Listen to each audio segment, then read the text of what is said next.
గుంటూరులోని ఏటుకూరు బైపాస్లో 3వ ప్రపంచ తెలుగు మహాసభలు 3వ రోజుకు చేరుకున్నాయి. తెలుగు మహాసభలకు తెలుగు రాష్ట్రాల నుంచి కాకుండా ఇతర రాష్ట్రాల నుంచి పెద్ద ఎత్తున పండితులు తరలివస్తున్నారు. తెలుగు మహాసభల ప్రాంగణం నుంచి మా ప్రతినిధి నరసింహారావు వివరాలు అందిస్తారు.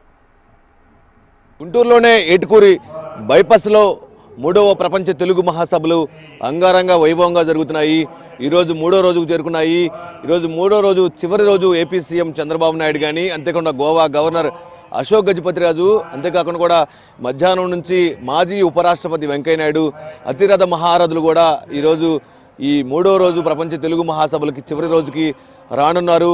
అంతేకాకుండా కూడా ఈ తెలుగు మహాసభకి తిలకించడానికి, అంతేకాకుండా కూడా ఇక్కడ ఉన్నటువంటి తెలుగు ప్రాముఖ్యతను తెలుసుకోవడానికి మన తెలుగు రాష్ట్రాలతో పాటు తెలంగాణ, ఆంధ్రప్రదేశ్తో పాటు ఇతర రాష్ట్రాల నుంచి కూడా పెద్ద ఎత్తున కూడా తరలి వస్తున్నారు.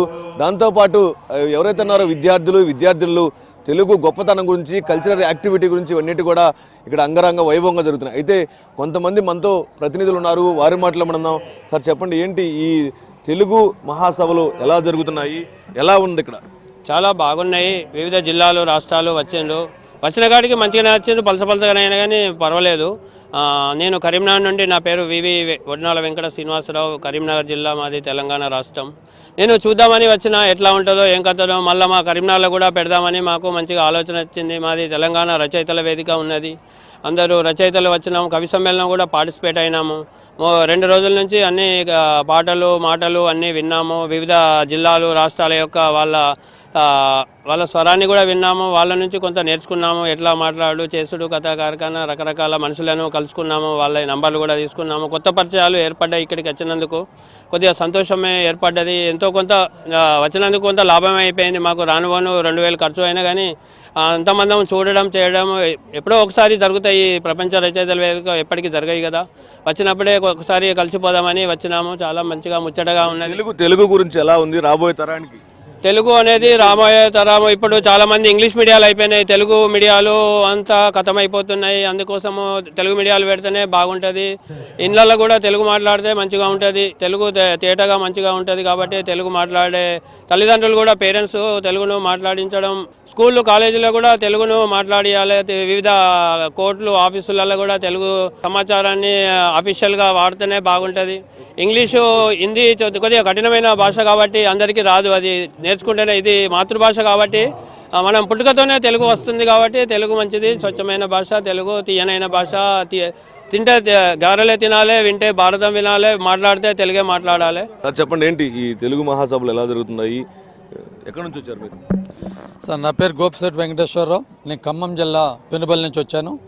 ఈ ప్రపంచ తెలుగు మహాసభలలో నేను 2015 నుంచి వరుసగా తెలంగాణ, ఆంధ్ర ప్రాంతంలో జరుగుతున్నటువంటి మహాసభలలో పాల్గొంటున్నాను.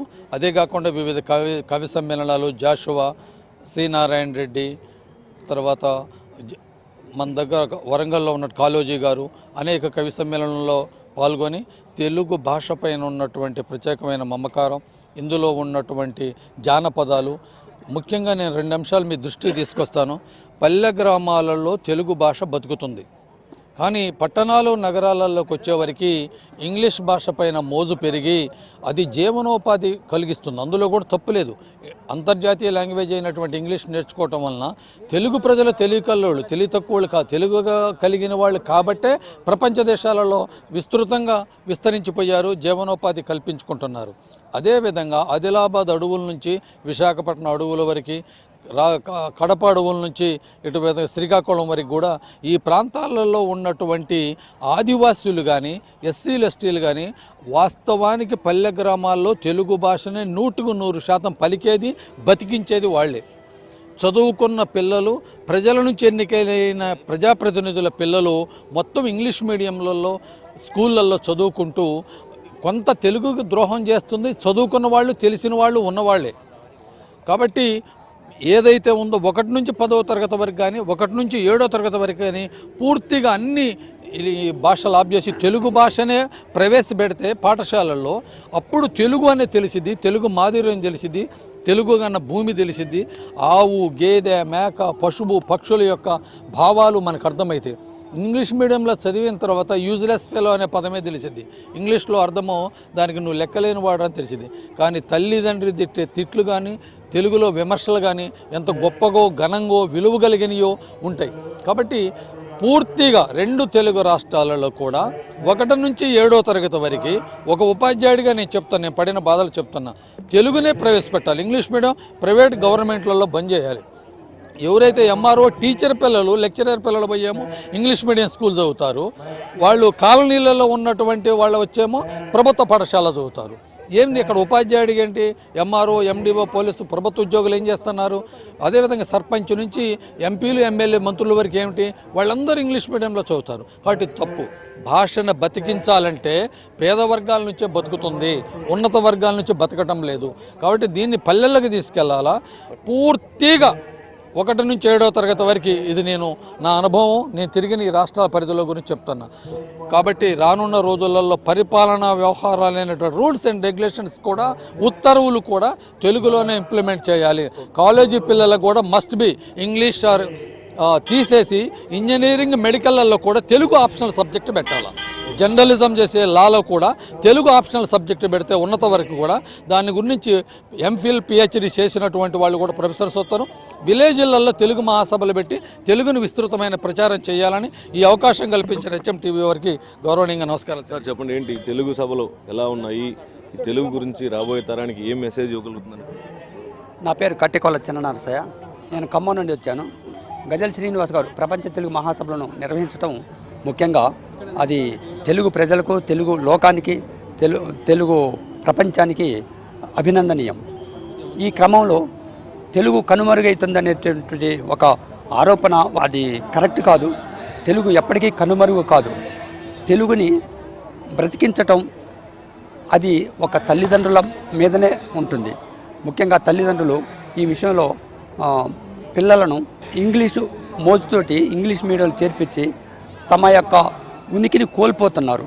తమ యొక్క ఈ తెలుగు జాతి ఉనికిని వాళ్ళంతటి వాళ్ళు కోల్పోతున్నారు. అలా కాకుండా ముందుగా తల్లిదండ్రులు ప్రధానంగా పిల్లల పట్ల, తెలుగు పట్ల మంచి గౌరవం కలిగి తెలుగు జాతిని గౌరవించే విధంగా ఉండాలి. తర్వాత ఈ మహాసభలు ప్రపంచవ్యాప్తంగా పేరుగాంచింది. నిన్న జరిగినటువంటి మహాసభలో మారిషస్ నుంచి మన ఆ దేశాధ్యక్షుడు రావటం ఎంతో అభినందనీయం. అలాంటి కార్యక్రమాలకు మళ్ళీ వచ్చే 4వ ప్రపంచ మహాసభల్ని మారిషస్లో నిర్వహించడం ఇది ప్రపంచంలో మన యొక్క తెలుగు రాష్ట్రాలకు, మన భారతదేశానికి గర్వకారణం. అలాంటి కార్యక్రమాలు నిర్వహించడం గజల్ శ్రీనివాస్ గారిని అభినందిస్తున్నాను. తర్వాత ఈ ప్రభుత్వాలు తెలుగు విషయంలో చాలా నిర్లక్ష్య ధోరణి అవలంబిస్తున్నాయి. తెలంగాణ రాష్ట్రం కానీ, ఆంధ్రప్రదేశ్ రాష్ట్రం కానీ, ఇతర రాష్ట్రాలు కానీ ఇప్పుడు తమిళనాడుతో పోల్చుకుంటే తమిళనాడు వాళ్ళ భాషకు ఉన్నటువంటి ప్రాముఖ్యత ఇంకొక భాషకి ఇవ్వరు. అది మరి మన తెలుగులో ఎందుకు కరువు అవుతుంది? మన తెలుగు రాష్ట్రాల్లో ఎందుకో మనం నిర్లక్ష్యంగా వ్యవహరిస్తున్నాం అనేది మనం తెలుగు ప్రజలుగా మనం ఆలోచించాలి. ప్రభుత్వాలు మాత్రం తెలుగుని అమలు చేయాలి, తెలుగు భాషలోనే విద్యాబోధన సాగేటట్టుగా చర్యలు తీసుకోవాలని చెప్పి నేను కోరుకుంటున్నాను. సో ఇది మనం చూసుకుంటే మొత్తానికి తెలుగు మహాసభలు 3వ రోజుకి చేరుకున్నాయి. ఈ 3వ రోజు తెలుగు మహాసభలకి పెద్ద ఎత్తున కూడా తరలి వస్తున్నారు. అంతేకాకుండా తెలుగుని ముందు మొదటిగా తల్లిదండ్రులే మొదటి ప్రాధాన్యత ఇవ్వాలి, ఫస్ట్ అక్కడి నుంచే స్టార్ట్ అవ్వాలి. అంతేకాకుండా కూడా ఎడ్యుకేషన్ పరంగా కూడా ఎక్కడైతే పాఠశాల కానీ కాలేజీల్లో కూడా ప్రతి చోట కూడా ముందు తెలుగు ప్రాధాన్యత ఇవ్వాలని చెప్పేసి కూడా ఇక్కడ ఉన్నటువంటి ప్రతినిధులు కూడా చెప్తున్నారు. ఇది ప్రస్తుతం ఇక్కడ ఉన్నటువంటి 3వ రోజు తెలుగు మహాసభల యొక్క ప్రత్యేకత. కెమెరామెన్ నరేంద్రతో నరసింహారావు, HMTV, గుంటూరు.